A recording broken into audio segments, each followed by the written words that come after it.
seonggok jagung di kamar, dan seorang pemuda yang kurang sekolah.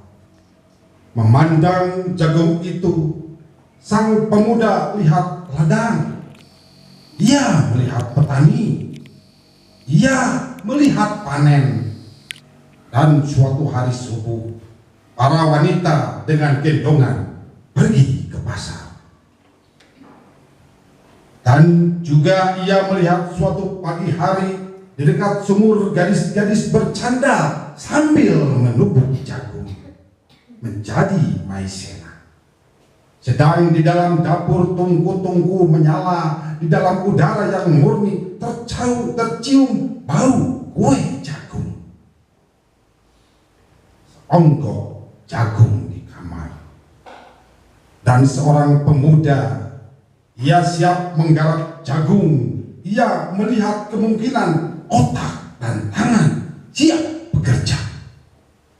Tetapi ini seonggok jagung di kamar dan seorang pemuda tamat SMA, tak ada uang, tak bisa menjadi mahasiswa.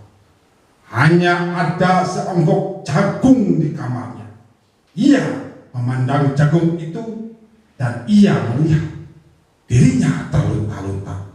Ditendang dari diskotik, ia melihat sepasang sepatu Kenes di balik etalase, ia melihat saingannya naik sepeda motor, ia melihat nomor-nomor lotre, ia melihat dirinya sendiri miskin dan gagal. Seonggok jagung tidak menyangkut pada akal, tidak akan menolongnya. Seonggok jagung di kamar tak akan menolong seorang pemuda yang pandangan hidupnya berasal dari buku dan tidak dari kehidupan, yang tidak terlatih dalam metode yang hanya penuh hafalan kesimpulan, yang hanya terlatih sebagai pemakai. Tapi kurang punya latihan untuk bekerja. Pendidikan telah memisahkannya dari kehidupan.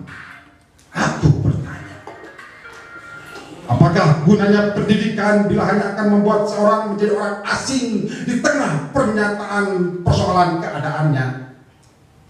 Apakah gunanya pendidikan bila hanya mendorong seseorang menjadi layang-layang di ibu kota, kikuk pulang ke daerahnya? Apakah gunanya seseorang belajar filsafat, sastra, teknologi, kedokteran, atau apa saja bila pada akhirnya ketika ia pulang ke daerahnya lalu berkata, di sini aku merasa asing